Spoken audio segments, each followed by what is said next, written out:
Non mais sérieusement, pourquoi? Pourquoi vous avez fait ça? Et bonjour à toutes et à tous, on se retrouve aujourd'hui pour ma critique de Joker 2, Folie à deux.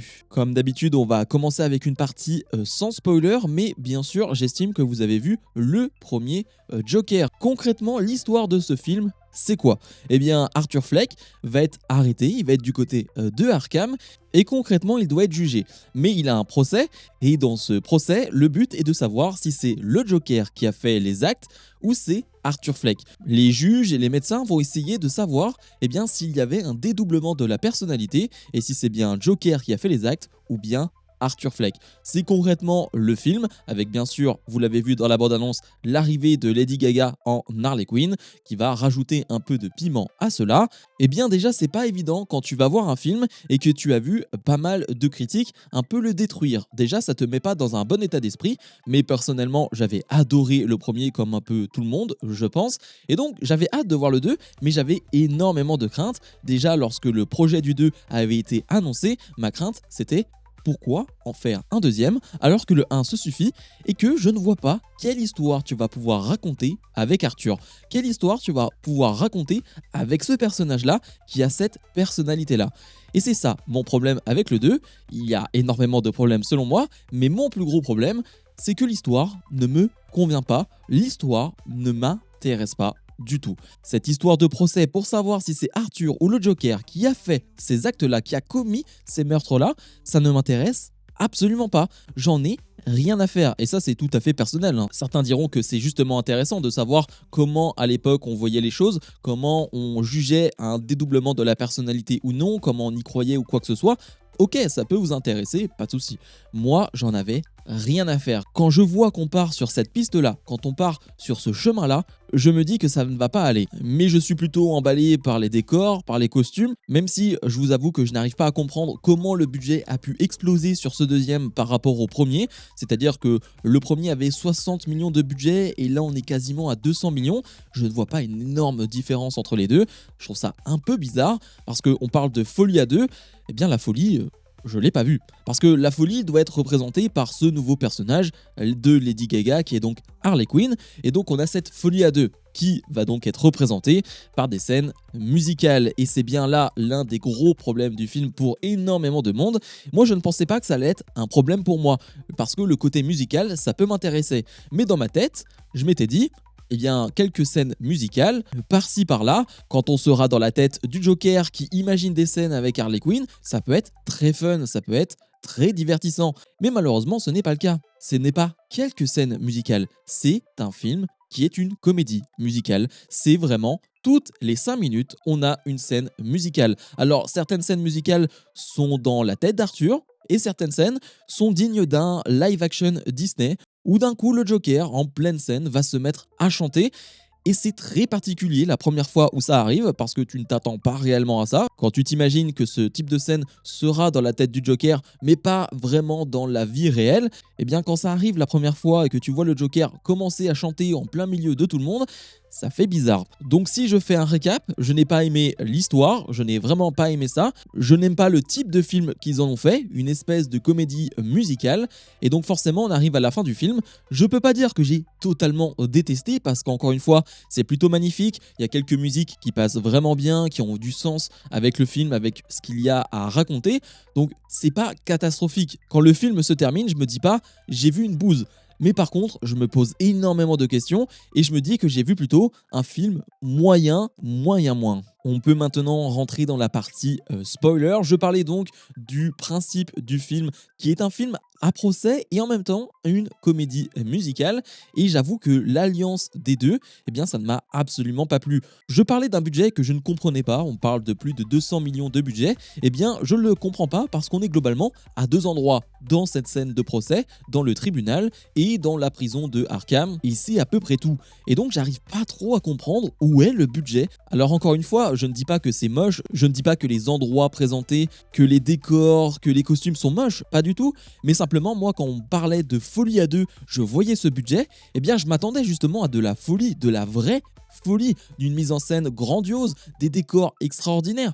Je n'ai pas tout ça. On est encore sur quelque chose d'assez simpliste comme le premier, ça me va, mais simplement par rapport à la promesse, par rapport au budget, eh bien évidemment, je m'attendais à mieux. L'un des points centraux du film, c'est bien sûr la relation entre Harley Quinn et le Joker qui vont se rencontrer du côté de Arkham. Alors, on a évidemment une Harley Quinn qui va mentir au tout début sur le Joker, qui va mentir sur son passé, sur le fait que soi-disant elle aussi est malade, elle est ici parce qu'elle est malade, elle s'est fait interner. On comprendra plus tard que c'est elle qui s'est fait interner elle-même et qui a décidé de partir de elle-même parce qu'elle a fait des études justement en psychologie et en fait elle n'a rien, elle n'a pas de problème psychologique, mais donc on a cette relation entre les deux et moi j'ai un problème, mais c'est un problème qui est global à Hollywood, hein. C'est quelque chose qu'on a déjà vu et revu, c'est que cette relation déjà je n'y crois absolument pas par rapport à l'âge de Joaquin Phoenix et par rapport à l'âge de Lady Gaga. À aucun moment je n'y crois à cette relation. D'ailleurs c'est très compliqué de s'impliquer dans ce type de relation là entre deux psychopathes comme ils nous sont présentés parce qu'il n'y a pas réellement de phase de séduction finalement, ça va très vite, on s'embrasse très vite, on déclare sa flamme à l'autre très vite. Donc oui, on n'a pas vraiment le temps d'instaurer une vraie relation et en tant que spectateur, eh bien tu peux pas vraiment t'investir dans ce type de relation là. Alors peut-être que c'est pas le but du film hein, de nous faire investir dans cette relation là, mais ce qui est sûr c'est que moi à aucun moment je n'y crois à cette relation. Si je peux parler de performance d'acteur, je trouve que Joaquin Phoenix est bon comme dans le premier, je le trouve vraiment très bon dans ce rôle. Lady Gaga, j'ai un peu plus de problèmes, j'ai l'impression qu'on en fait un peu trop. Il y a un truc qui va pas pour moi avec Lady Gaga dans ce film. Moi, il y a un acteur aussi, je ne le citerai pas, je ne citerai pas son nom, mais que j'ai trouvé horrible aussi, c'est celui qui va jouer Harvey Dent lors du procès. Je l'ai trouvé catastrophique. À chaque fois qu'il apparaissait, je croyais qu'on était dans une pièce de théâtre, qu'on était là dans une parodie. Il en fait des tonnes, il en fait des caisses. À chaque fois, je rigolais presque en voyant ces scènes tellement c'était abusé, tellement il en faisait trop. Je ne sais pas si c'est simplement moi qui ai eu cette impression avec ce personnage-là, mais moi, à chaque fois que je l'ai vu, ça m'a posé problème. Bref, pour en revenir à l'histoire, donc, il y a ce procès de Arthur. On va donc décider si Arthur a fait ça de son plein gré ou si c'est le Joker en lui qui l'a fait. Alors, on a plusieurs témoins qui vont venir témoigner, évidemment. Les témoignages sont plus ou moins intéressants et apportent plus ou moins des choses au récit.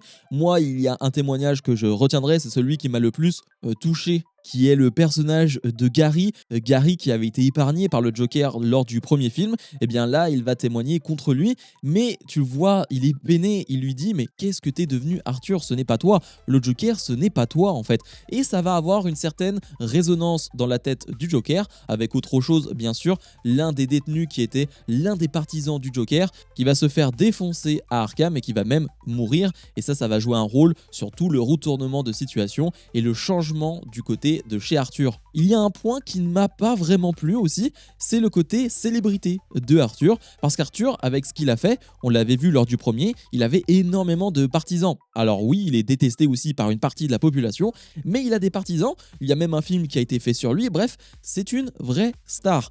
Et j'avoue que c'est un côté qui ne me plaît pas énormément. Je comprends l'idée et ça fait suite au premier avec les partisans, les gens qui l'aiment, les gens qui comprennent ce qu'il a vécu, les gens qui comprennent ce qu'il est aujourd'hui, bien sûr. Mais ça me gêne un peu le côté starification du Joker. Je vois pas trop l'intérêt dans ce film-là d'avoir fait ça parce qu'en fait, lors du procès, on va avoir des fans du Joker qui vont être présents et lorsque le Joker va parler, eh bien ça va rigoler, ça va se moquer de lui, mais on est un peu de son côté. Bref, c'est un peu un spectacle, c'est un show. D'ailleurs, le juge ne sert strictement à rien dans ce procès parce qu'à chaque fois, il demande à ce que ce soit sérieux, à ce que ce ne soit pas justement une comédie, un show du divertissement, mais au bout de 10 secondes, ça l'est. Je pense évidemment au moment où le Joker vient en Joker, justement après avoir viré son avocate qui, selon les fans du Joker, le Joker et Harley Quinn, eh bien, ne montrait pas le vrai côté de Arthur Fleck, c'est-à-dire le Joker. Eh bien, il va venir en Joker au procès et là c'est plutôt drôle. C'est plutôt drôle parce qu'il se défend et du coup tu sens qu'il prend une autre intonation, il a un autre ton de voix, il se prend pour quelqu'un d'intelligent parce qu'il doit montrer au monde qu'il est intelligent, qu'il sera capable de se défendre et j'avoue que c'est une partie que j'ai plutôt bien appréciée.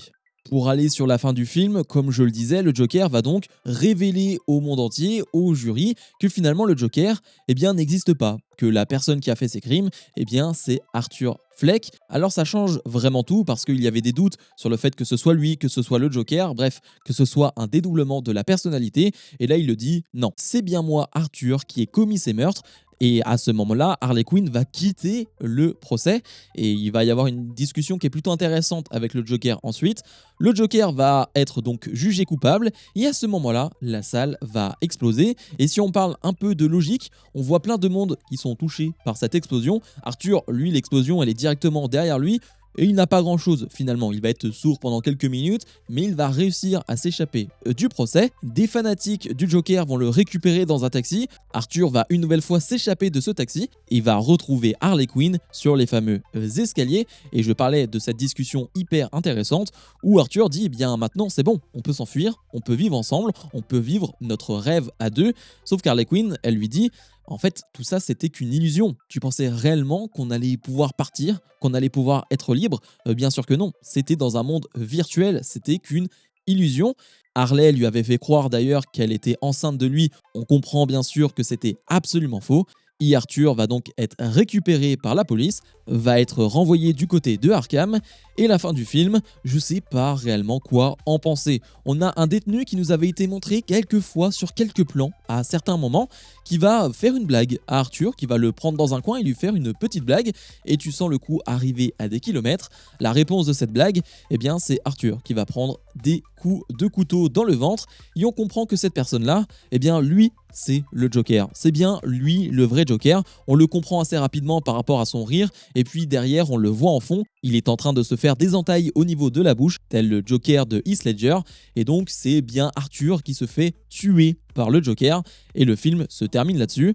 Je comprends l'idée de nous dire que finalement, le Joker, ce n'était pas lui depuis le début, mais pas forcément en termes de nom ou quoi que ce soit, mais par rapport à la représentation qu'il devait avoir avec les fanatiques qu'il avait, qui le voyaient comme un dieu, qui le voyaient comme un héros. Arthur n'a jamais été ce gars finalement. Arthur n'était pas voué à être ce gars-là, et on le comprend avec cette scène, mais donc il n'y aura pas de suite, on peut l'imaginer. Je ne vois pas de suite sur le personnage de ce Joker-là ou sur Harley Quinn. Pour conclure, j'ai pas passé un mauvais moment. C'était pas catastrophique. Comme je l'ai dit, pour moi, on est dans une moyenne un peu basse, mais c'est aussi par rapport aux attentes que j'avais. Je pense que comme beaucoup, on a adoré le premier film, son ton, sa manière de filmer, la manière de représenter Arthur et sa psychologie, sa folie. C'était vraiment incroyable. Et là, on retrouve pas ça dans le 2. Todd Phillips, le réalisateur, a voulu faire totalement autre chose. Alors il a tenté, il a essayé, ça clairement on ne peut pas lui enlever, mais est-ce que c'est réussi pour autant? Bien moi j'en ai pas l'impression. J'ai l'impression que c'est raté, j'ai l'impression que toutes ces tentatives de scène musicale ne fonctionnent pas et que ce deuxième film ne sert vraiment pas à grand chose. Pour moi, c'est un film qui est inutile dans la représentation du Joker, dans sa psychologie. Le premier film se suffisait et celui-là, eh bien, ne sert à rien. Bref, comme d'habitude, je vous invite à mettre un maximum de pouces vers le haut, à me donner votre avis en commentaire de cette vidéo et nous on se retrouve dans la journée pour d'autres critiques. Salut, salut!